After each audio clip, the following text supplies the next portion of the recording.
하나님의 교회는 좋은 곳입니다. 감동 있는 예배가 있고 이웃 간의 사랑이 있습니다. 풍성한 나눔이 있고 아름다운 만남이 있습니다. 하나님이 주신 사명이 있는 곳, 성령의 권능이 함께하는 곳, 방황하는 영혼들의 구원의 방주가 되기 위해 믿음과 말씀 안에서 오늘도 빛과 소금의 역할을 다하고 있습니다. 가까운 교회에 나가셔서 예수님을 만나보세요. 꿈과 소망이 있는 밴쿠버 중앙장로교회.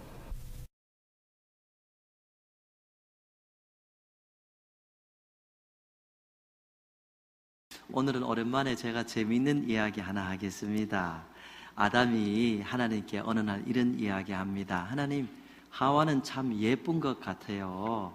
하와를 왜 그렇게 예쁘게 만드셨어요? 합니다. 하나님 대답하십니다. 그래야 너가 하와랑 결혼할 것 아니니? 합니다. 그런데 하와는 바보 같아요. 왜 그렇게 바보같이 만드셨어요? 그래야 하와가 너랑 결혼할 것 아니니? 하고 대답하네요. 옆 사람 모시고 잘 나오셨습니다. 인사 한번 하시죠. 잘 나오셨습니다. 인사 한번 하세요. 축복합니다. 오늘 참 잘 나오셨습니다. 사실 목사가 설교를 할 때, 준비를 할 때에 어떻게 하면은 성도들이 하나님을 더 사랑하게 되는가, 하나님의 뜻을 알고 주의 뜻대로 살며 힘도 용기도 얻고 하나님의 선하신 인도함을 받는가, 이런 고민을 많이 합니다. 그런데 현실은 때로 설교를 듣고 오히려 하나님을 더 사랑하거나 또 새 힘도 얻고 용기도 얻고 방향도 찾는 것이 아니라 시험이 들 때가 있습니다. 실망을 할 때도 있습니다. 그런 것이 사실이죠. 목사가 전혀 생각하지 않은 그런 방향으로 흘러갈 때가 있다는 말이에요. 우리 성도님들 신앙생활 잘 하시려면 소화 잘 하셔야 돼요. 말씀 듣고 시험에 들지 않게 되기를 바랍니다. 오히려 여러분 몸속에서, 생각 속에서 소화가 잘 되어서 예수 그리스도 닮는 모습으로 조금씩 변화되기를 주님 이름으로 부탁을 드립니다. 오늘 말씀은 고린도서에서 여러분과 나누게 되었습니다. 이 고린도 전후서, 이것은 고린도에 있는 교회에 쓴 편지이지요. 그런데 이 고린도라는 도시는 특별히 죄악이 많았던 도시로 그렇게 알려졌습니다. 성적으로 문란할 때에 너 고린도인 같이 산다, 이런 말이 돌 정도로 고린도는 죄가 많은 그런 도시였다라는 말씀이에요. 특별히 어떤 죄가 많았는가, 바울 사도께서 6장 9절 10절 오늘 본문 말씀 전으로 보면은 이런 이야기를 하십니다. 음행하는 자나 우상 숭배하는 자나 간음하는 자나 탐색하는 자나 남색하는 자나 도적이나 탐욕을 부리는 자나 술 취하는 자나 모욕하는 자나 속여 빼앗는 자들은 하나님의 나라를 유업으로 받지 못하리라. 그러니까 이곳에 음행하는 사람, 이 성적으로 부도덕한 그런 사람들이죠. 사실 여러분 이 고린도를 지금 방문해 보시면 성경에 있는 고린도는 없습니다.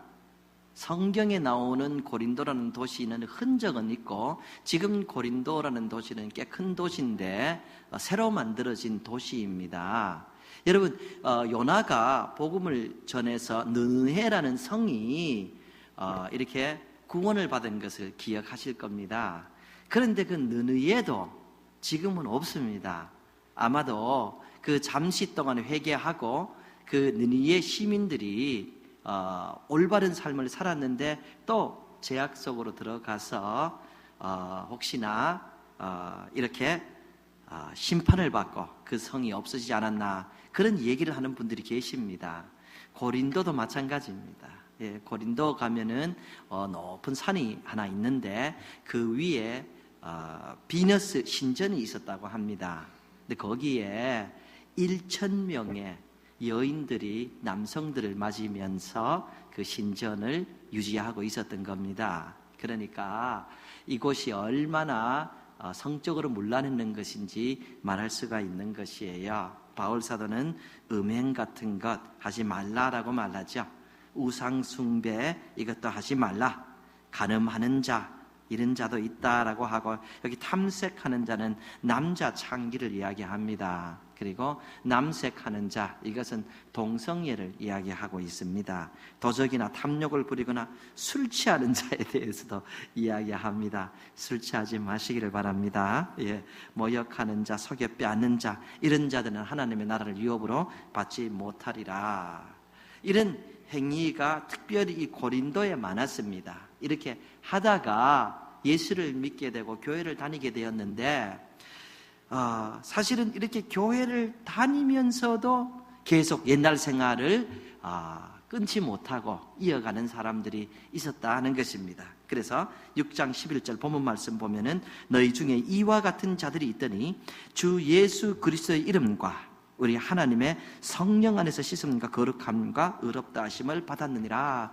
너희 중에 이렇게 행동하던 사람들이 있었다. 그래 이렇게 교회에 나왔는데 그러므로 너희가 거룩함을 받고 의롭다 하심을 받았느니라 라고 말씀하지요.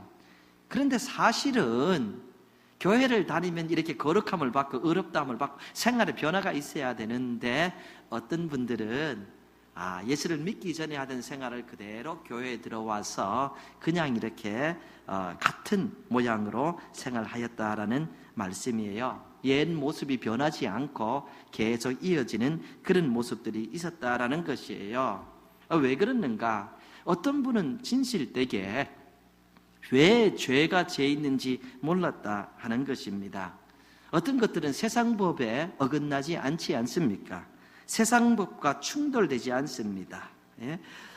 예를 들어서 이 고린도에 대해서 말씀을 드렸는데요. 그 신전에 있는 여성들 1,000명에 이른 여성들, 이 고린도의 당시 문화는 여자가 결혼을 하기 전에 남자를 좀 받을 줄 알아야 된다는 문화가 있었습니다. 그래서 자발적으로 하이 클래스 창기가 되는 겁니다. 그 성전에 올라가서 이것을 해야 되는 것으로 알고 있었어요. 하면서 이것이 잘못된 것이라는 것을 몰랐다라는 말이에요. 이런 것들이 법에 저촉되지 않는다는 거예요. 그래서 이 사람들 중에서는 왜 그것이 잘못되었는데요? 질문한다는 말씀이지요. 사실 세상 법에 문제가 되지 않는 것을 하는데 왜 이렇게 잘못되었냐라고 물어볼 때에 바울 사도께서 그런 것을 생각하시면서 대답을 하는 내용이 있습니다. 이것이 무엇이 잘못되었는가? 그 문화 속에서 오래 살다 보니까 잘못된 것이 잘못된 것으로 몰랐다 하는 것이에요. 창세기 19장의 얘기도 비슷한 내용이죠. 사실은 창세기 19장에 보면은 하나님께서 소돔과 고모라를 멸망시키는 내용이 있습니다. 그런데 아브라함이 조카를 위해서 기도를 합니다. 그래서 아브라함의 기도 때문에 하나님께서 아브라함의 조카인 롯과 그의 두 딸을 탈출시킵니다. 이들이 탈출하여서 산으로 들어갑니다. 그 산에서 사는 가운데서 두 딸이 하루 서로 이런 이야기를 하지요. 이곳에서는 우리의 배필이 될 사람을 찾을 수가 없다. 그러니까 우리가 아버지와 잠을 자서 동침하여서 아이를 하나씩 가지자. 이런 이야기를 두 딸이 합니다. 그리고 하루는 큰딸이 아버지에게 술을 먹이고 그리고 아버지와 동침하고 아이를 가지게 되죠. 그 다음 날은 둘째 딸이 아버지에게 술을 먹이고 그 다음에 동침하여서 아이를 가지게 됩니다. 근데 문제는 이렇게 하고도 그것이 잘못된지 전혀 몰랐다는 것입니다. 그것이 오히려 옳았다. 우리가 아이를 가져서 대를 잇게 하니 이것이 오히려 옳다. 이런 생각을 했다는 것이에요. 같은 그런 안 좋은 문화라도 그 속에 늘 젖어 있으니까 제약이 제약인지 모르는 그런 사람들이 많았다는 것입니다. 사실 요즘 연속극을 보면 간혹 보면은 젊은 남녀 주인공들이 결혼도 하기 전에 잠 같이 자는 것이 그냥 아무렇지도 않게 나옵니다. 전에는 좀 순진한 것도 있습니다. 결혼하기 전에 여성과 남성이 어떻게 무슨 일로 지방에 가게 되는데 꼭 지방에 가면 비가 오는 것 같아요. 비가 오면은 집에 못 가는 거예요. 그래서 이렇게 민박을 하게 되고, 민박을 하게 되면 처음에는 좀 순진해가지고 여기 넘어오지 말라고 이렇게 줄도 긋고 이불도 같이 안 잡고 하는데 아침이 되면 같이 잠자고 그렇게 이제 일이 이렇게 진행되는데 요즘은 그런 순진한 모습도 안 보입니다. 그냥 같이 자고, 요즘은 뭐 주인공만 그러는 것이 아니라 조연들도 그렇게 하고, 대학교 들어가면 그냥 그렇게 하는 것 같습니다. 그러니까 그런 것을 TV를 통하여 우리 자녀들이 자꾸 보니까 어떻게 생각했어요? 저거 당연한 거구나, 이렇게 생각을 하고, 이게 왜 죄냐 이렇게 되는 것이죠. 동성애 같은 것도 마찬가지입니다. 제가 대학교 다닐 때만 해도 사실은 이 동성애는 죄악시 다 되고 얘기도 못하던 것이죠. 근데 미국에서 빌 클린턴이라는 분이 대통령이 되었는데, 그분이 동성애를 옹호하고 처음으로 미국 대통령이 된 분입니다. 그때부터 이 동성애가 급속으로 번진 것이죠. 그리고 요즘에는 얼터너티브 라이프스타일이라고 그러지 않습니까? 예? UBC가도 이렇게 동성애 모습을 걸고 이것이 정상적인 삶이라는 포스터 같은 것이 붙어 있는 거 보고 여기도 이렇네, 그런 생각을 합니다. 예. 이런 것을 자꾸 보니까 특별히 자녀들은 이것이 왜 나쁜 것입니까? 나는 해피하고 다른 사람들에게 피해를 주지 않는데요, 그렇게 합니다. TV를 이렇게, 한국 TV를 이렇게 보면은 뭐 술 마시는 거는 남녀노소 정말 빈부 기천을 가리지 않는 것 같습니다. 남자도 마시고 여자도 마시고, 화가 나면은 그냥 엄마도 딸 데려다가 같이 한 잔씩 하고, 뭐 아버지도 한 잔씩 하고, 아들 물론 한 잔씩 하고, 이 문화가 이렇게 돼버리니까 자연적으로 그것을 이렇게 받아들이고, 대한민국은 술 가장 많이 마시는 나라 중에 한 나라가 아닙니까? 예, 이런 모든 문화 속에서 결혼 전에 성관계가 무슨 문제예요? 아이들 질문하지요. 동성애가 무슨 문제예요? 이렇게 아이들이 질문합니다. 세상적인 법에 문제가 되지 않기 때문이지요. 그런데 하나님의 법에 어긋나는 것을 우리의 자녀들이 알아야 됩니다. 말씀을 가까이 하도록 좋은 환경이 꼭 필요하다라는 말씀이에요.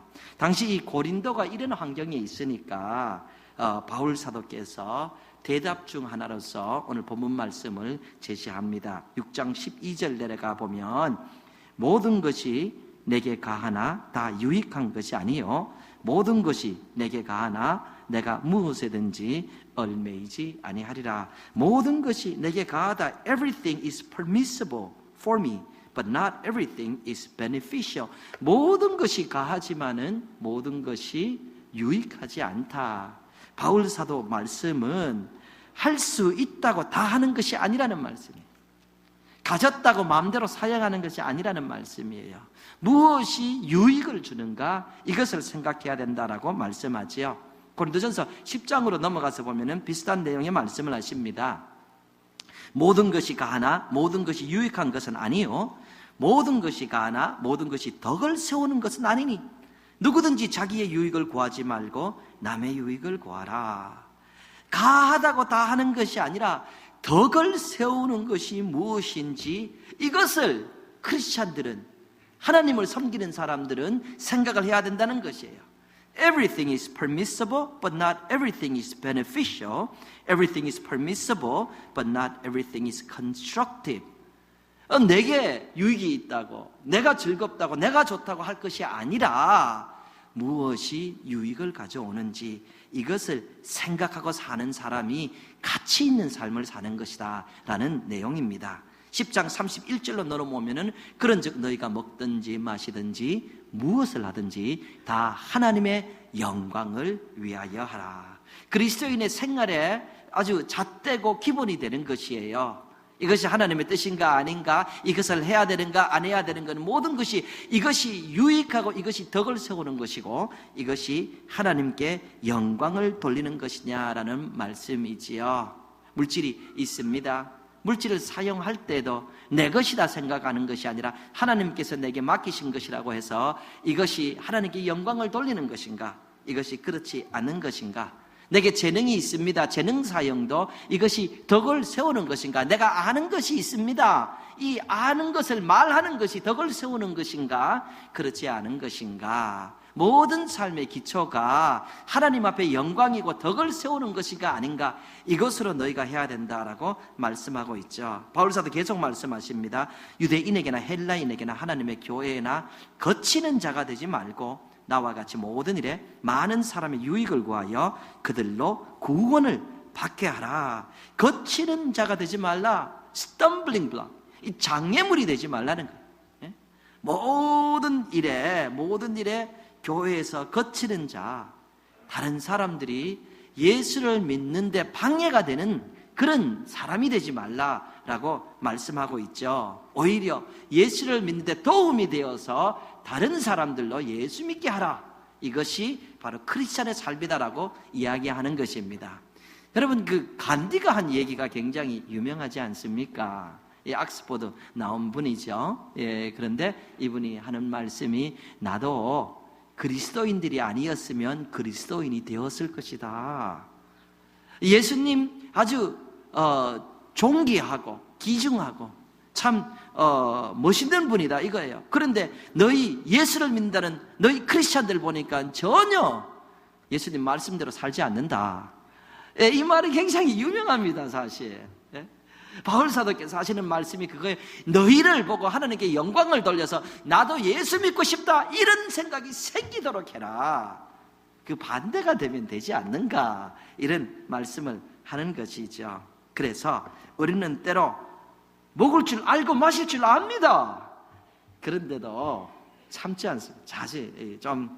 자기 컨트롤을 하고 먹을 수 있고 마실 줄 아는 것도 우리가 하지 않고, 또 우리도 돈 사용할 줄 압니다.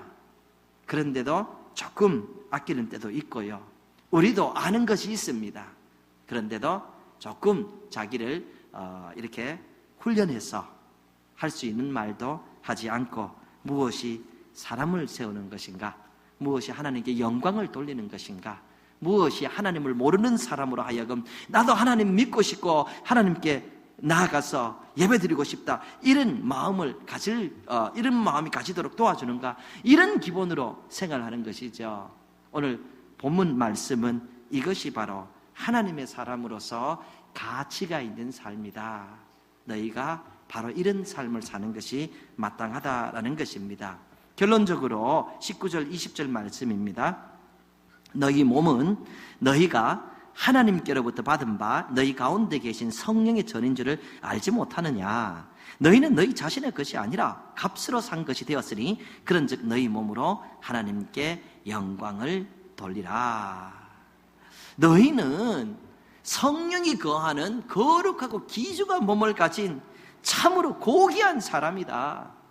이렇게 고귀한 사람이 되어서 가치 없는 삶을 살겠는가? 하나님께 영광을 돌리는 삶을 살겠는가? 귀중한 몸을 가진 사람 귀중하게 살라, 이 말을 하시는 것이죠. 성경을 보면은 사람에 대해서 이런 기록이 있습니다. 시편 139편 13, 14절 말씀입니다. 주께서 내 내장을 지으시며 나의 모태에서 나를 만드셨나이다. 내가 주께 감사함은 나를 지으심이 심히 기묘하심이라. 주께서 하시는 일이 기이함을 내 영혼이 잘 아나이다. 하나님이 어머니 태에서부터 나를 만드셨다라고 기록합니다. 얼마나 잘 만들었는지 심히 기묘하심이라. 전에는 신묘 막심함이라 뭐 이렇게 번역을 했는데, 요즘은 심히 기묘함이라 이렇게 합니다. 영어로 보면은 fearfully and wonderfully. 우리를 얼마나 잘 지었는지 아주 무서울 정도로 겁나게 잘 지었습니다. 겁나게 잘 지었다 이 말입니다. 겁나게 잘 지었어요. 그것도 wonderfully, 멋있게 잘 지었다, 이런 말씀을 하는 거예요. 성경은 하나님의 사람들은 하나님이 지으신 것이고 그것도 아주 작품으로 잘 지으신 것이라는 거예요. 귀중한 사람이라는 거예요. 그런데 그 귀중한 사람이 되어서 인생을 막 살면 되겠냐 이것이야. 인생을 아무렇게 살았어야 되겠냐는 거예요. 말을 마음대로 해서 되겠냐는 거예요. 귀중한 사람은 그 신분에 걸맞는 삶을 살아야 되지 않는가, 하나님께 영광 돌리는 삶을 살아야 되지 않는가, 그런 이야기죠. 사실은 이 역사 속에서 보면은 이렇게 귀중한 몸을 가졌지만은 하나님을 떠나가고 하나님을 배반하고 죄 가운데 사람들이 살아요. 그러니까 영혼을 하나님과 보내야 되는데 하나님만 보내지 못하고 지옥 가게 되었다는 것이에요. 그래서 하나님께서 예수 그리스도를 이 땅에 보내주셨고 그분을 십자가에 내놓으시면서까지 우리에게 구원을 이루도록 허락하여 주신 것이지요. 베드로전서 1장 18절 19절 말씀입니다. 너희가 알거니와 너희 조상이 물려준 헛된 행실에서 대속함을 받은 것은 은이나 금같이 없어질 것으로 된 것이 아니요 오직 흠없고 점없는 어린 양 같은 그리스도의 보배로운 피로 된 것이니라. 우리의 구원은 금이나 은 같은 물질로 된 것이 아니라는 거예요. 세상에 있는 모든 물질을 다 해도 한 영혼을 구원하지 못한다는 거예요. 하나님께서 우리를 구원하셔서 하나님의 자녀가 된 것은 보배로운 예수 그리스도의 피를 통하여서 예수님을 죽게 하심으로 예수님의 생명을 내게 하심으로 우리로 하여금 하나님의 자녀가 되게 하였다라는 것이에요. 그러므로 한 사람의 생명이 얼마나 존귀한가, 하나님께서 자녀를 내놓는 만큼 예수 그리스도의 목숨만큼 존귀한 사람이 너희가 아니냐 이 말이에요. 예수 그리스도의 목숨을 내놓을 정도로 존귀한 너희가 존귀한 삶을 살아야 되지 않느냐, 이 이야기를 하는 것이죠. 사랑하는 성도님들, 하나님의 은혜가 우리에게 있습니다. 그래서 우리가 하나님의 자녀가 되었고 하나님의 자녀의 모습으로 오늘 또 예배를 하고 하나님의 은혜 안에서 우리는 아름다운 삶을 하나님께 영광 돌리고 사람들에게 유익을 주고 우리의 최고의 모습으로 살아갈 수가 있습니다. 은혜 있는 사람이기 때문이지요. 우리 다 같이 찬송 하나 하고 말씀 조금 더 전하겠습니다. 310장 하나님의 은혜로.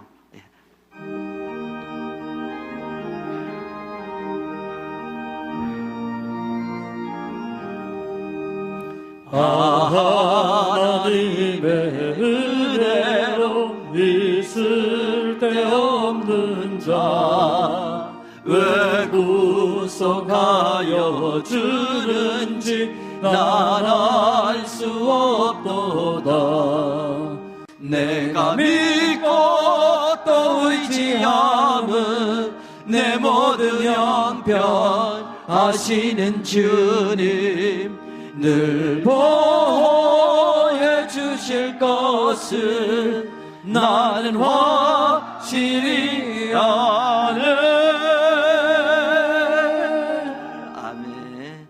예, 대한민국 교인들이 가장 좋아하는 찬송이 이 찬송이라고 합니다. 하나님의 은혜로서 내가 구원받고 살아오고 하나님 내 형편 아시기 때문에 나를 보호하여 주시고 지켜주시고 인도하여 주실 것이다. 그렇습니다. 하나님의 은혜로 우리 지금까지 살아왔고 하나님께서 여러분과 저를 아시고 여러분과 저를 보호해 주실 것을 확실합니다. 예, 그러므로 우리도 하나님께 영광 돌리면서 이웃에게 복음 전하고 전도하고 유익을 주며 살 수 있습니다. 우리도 우리의 최고의 모습으로 살 수 있습니다. 지금 모습보다 조금 더 내가 잘할 수 있다. 여러분 이런 생각 들지 않습니까? 지금 하는 것보다 조금 더 잘할 수 있다. 이런 생각 들지 않습니까? 혹시라도 여러분 가운데서 하나님께 영광은 무슨 영광, 이웃은 무슨 이웃, 내가 그냥 지금까지 조금 그렇게 살았는데 앞으로도 그렇게 살다가 그냥 되는 대로 있다가 때가 되면 하나님 보면 되지, 난 구원도 받았는데 그냥 그저 그렇게 살다가 그저 그렇게 갈 거다. 혹시 여러분 가운데 이런 마음과 이런 생각을 가졌다 그러면 그거 여러분 생각 속에서 싹 지우셔야 됩니다. 이런 연약한 마음, 이런 부정적인 마음을 지우셔야 됩니다. 금요일 날 제가 운전하면서 라디오를 듣는데 찰스 데일리 목사님 설교가 나왔습니다. 이 설교 중에 이분이 이런 말씀을 해요. 이런 말씀을 하십니다. 사람이 말을 하게 되면은 그 앞에 있는 사람만 듣는 것이 아니라 가장 먼저 말한 사람이 귀가 듣는다는 거예요. 그리고 그 귀는 두뇌로 연결시킨다는 거예요. 두뇌가 귀를 통하여 전해 들은 말을 우리의 몸에 지시하도록 한다는 거예요. 말을 하면은 그 말이 귀를 통해서 두뇌에 전달이 되고 두뇌가 전달을 받으면은 그 말을 우리의 몸에 지시 내려서 행하도록 한다는 것이에요. 그래서 사람이 나는 앞으로 영광 돌리지 못해, 나는 앞으로 그냥 그저 그렇게 살았어, 이 말을 누가 처음으로 듣는가? 내 귀가 듣고 그 다음에 두뇌에 전달이 되고 그 두뇌가 몸에 그 말대로 지시를 하며 그 몸이 반응을 한다는 거예요. 특별히 나는 은퇴했다. 나는 은퇴하고 나는 이제 할 일이 없다. 그냥 뭐 은퇴하고 할 일 없으니까 이렇게 산다. 이런 말을 하게 된다 그러면 그 소리를 귀가 듣고 그 다음에 두뇌로 연결시키고 두뇌가 몸에 지시를 하는데 할 일 없는 사람이 무슨 몸에 건강이 왜 필요한가? 반응을 하는 거예요. 그래서 그때부터 병이 생기기 시작하는 사람들이 많다는 거예요. 할 일 없는데 몸이 건강해서 무슨 소용이냐 이런 것이죠. 그래서 통계적으로 사람이 은퇴한 후 2년 안에 가장 많이 죽는다고 합니다. 제 말이 아니고 이분 얘기입니다. 사람이 은퇴한 후에 2년 후로 나 할 일 없어, 나는 아무것도 안 할 거야. 그러니까 그걸 두뇌가 듣고 몸에 지시하는 것이죠. 몸이 반응하는 겁니다. 할 일 없는 사람 몸으로 만들어가는 것이죠.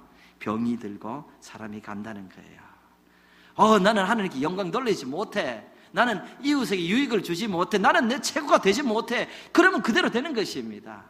성경 말씀 여러분 기억하시죠? 빌립보서 4장 13절 말씀, 내게 능력 주시는 자 안에서 내가 모든 것을 할 수 있느니라. 내게 능력 주시니 예수 그리스도께서 계시고 성령께서 함께 하시니 나는 더 좋은 내가 될 수 있다.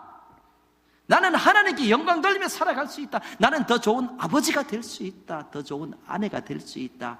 이런 말씀을 하시면 이것이 귀가 듣고 두뇌가 알아차리고 두뇌가 몸에 전달을 하고 지시를 하면은 이 몸이 반응해서 사람이 더 활기찬 사람, 더 건강한 사람이 된다는 것이. 여러분 성경을 보면 온통 이런 얘기로 가득 찹니다. 한 번은 이 귀신 들린 아이의 아버지가 예수님에게 말하기를, 예수님 할 수 있으면 이 아이를 좀 고쳐주십시오. 예수님 그런 대답하셨죠. 할 수 있냐는 말이 무슨 말이냐? 믿는 자에게는 능치 못함이 없느니라. 그리고 예수님께서 능력을 보여주시는 것입니다. 성경에 이런 말이 많아요. 두려워하지 말라, 놀라지 말라, 내가 너와 함께함이니라. 내가 너의 하나님이 됨이라. 나의 의로운 오른손으로 너를 붙들어 일으키리라. 오늘도 전능하신 하나님께서 내 손을 잡으시고 나를 일으키고 나를 최고의 나로 만들어 주실 것이라는 믿음이 있고 오늘로 선포하는 사람에게 하나님의 은혜가 그대로 말씀대로 전해질 줄로 믿습니다. 이 성도는 이렇게 나도 하나님 안에서 영광 돌릴 수 있다는 자세가 귀중한 겁니다. 끝으로 미국 32대 대통령이었던 프랭클린 루즈벨트 대통령에 대해서 좀 여러분과 말씀을 나누고 설교 말씀 마치려고 합니다. 이분은 미국에서 전무후무한 4선 대통령이죠. 4번 대통령이 되는 사람이 어디 있습니까? 없습니다. 그리고 이분 후부터는 전부 2번으로 다 이렇게 바뀌어버렸죠. 이분이 대통령 당선될 때는 4년째 경제 불황을 경험합니다. 미국의 1929년도 큰 Great Depression, 큰 공황이 왔죠. 그리고 이분이 1933년도에 대통령이 되었으니까 당시 상황이 굉장히 어려운 상황이지요. 미국 노동 인구의 4분의 1이 실업자입니다. 그리고 38개 주에서 은행들이 문을 닫았습니다. 1941년도에는 일본이 진주만을 공격했으니까 전쟁에도 휩싸이게 되었으니까 이것이 굉장히 어려운 시기였습니다. 참으로 어려운 시기에 대통령이 되었는데 이분은 소아마비죠. 몸이 연약한 분입니다. 그런데도 미국 역사에서 잊혀지지 않는 훌륭한 대통령으로 기억되어 있죠. 이분이 대통령 취임 때에 취임사에서 연설한 그 내용 중 일부분이 굉장히 유명하고 그래서 아직도 명언으로서 많은 사람들이 인용합니다. 그 명언 중에 하나가 이것이죠. So, first of all, let me assert my firm belief that the only thing we have to fear is fear itself, nameless, unreasoning, unjustified terror, which paralyzes needed efforts to convert retreat into advance. 우리가 두려워할 것은 두려움 자체밖에 없습니다. 앞을 향해 전진하려는 우리의 모든 노력을 마비시키는 이름도 없고 논리적이지도 않고 정당하지도 않은 공포 말입니다. 당시에 미국 사람들이 다 두려운 거예요. 내가 홈레스 되면 어떡한가? 나는 직장 잃으면 어떡한가? 주의가 그러니까 두려워하지 말라는, 두려워하는 그것이 두려움이다. 우리가 두려워해야 될 것은 우리가 두려워하는 마음 자세, 이거 가지는 것이 두렵다. 그 마음을 가지면은 앞으로 가야 될 우리 일을 뒤로 가도록 그렇게 만든다라는 내용이에요. 취임사에서 이런 결론을 내립니다. 취임사 결론입니다. We humbly ask the blessing of God. May He protect each and every one of us. May He guide me in the days to come. 우리는 겸손하게 하나님의 축복을 간구합니다. 하나님께서 우리 한 사람 한 사람 모두를 보호하시고 저를 앞으로 도와주시기를 기도합니다. 멋있지 않습니까? 두려워하지 마십시오. 하나님께서 잡아주시고 인도하여 주시고 보호해 주실 겁니다. 하나님께서 저를 인도하여 주실 것을 기도합니다. 이것이 지도자의 말이 지도자는 이런 말을 해야 되는 겁니다. 아버지는 이런 말을 해야 돼요. 아버지가 아들에게 너 앞으로 뭘 하려고 그따위로 사냐 이렇게 해서는 안 됩니다. 하나님이 너를 인도해 줄 거야. 하나님이 너를 도와주실 거야. 하나님은 너를 축복하여 주셔서 너의 최고가 되도록 도와주실 거야. God's gonna bless you, my son. God's gonna help you. God's gonna lead you. And you will become the best that God has created you to be. 여러분, 맞습니다. 사장님은 이런 말씀을 하셔야 되는 거예요. 교회 목사도 성도들에게 맨날 죽는다 소리 하면 안 되는 거예요. 우리 함께 하자는 말씀을 드려야 되는 것이죠. 더 훌륭한 아버지, 더 훌륭한 사장님, 더 훌륭한 목회자, 더 훌륭한 목자님들, 부장님들 다 되실 수가 있는 거예요. 이 자세부터 내게 능력 주시는 자 안에서 I can be a better mommy. 나는 더 좋은 엄마가 될 수 있고 더 좋은 학생이 될 수 있고 선생님이 될 수 있고 더 좋은 목사가 될 수 있다는 이런 말씀들, 하나님을 의지할 때에 역사하게 되는 것이고 우리의 몸이 반응하게 되는 것이고 우리가 하나님 앞에서 더 훌륭한 모습으로 가치 있는 인생으로 살아가게 되는 것입니다. 여러분, 우리 교회는 이번 주부터 사실 새로운 학기를 맞이하는 겁니다. 그래서 기초 양육반이라든지 제자훈련이라든지 또 사역반이라든지 심화반이라든지 이런 것들이 시작됩니다. 한 해 마칠 동안 성경 공부 하나도 안 하고 지내실 거예요? 나 못해 이런 생각하지 마십시오. 하나라도 하십시오. 이게 도움이 됩니다. 여러분 도와주실 겁니다.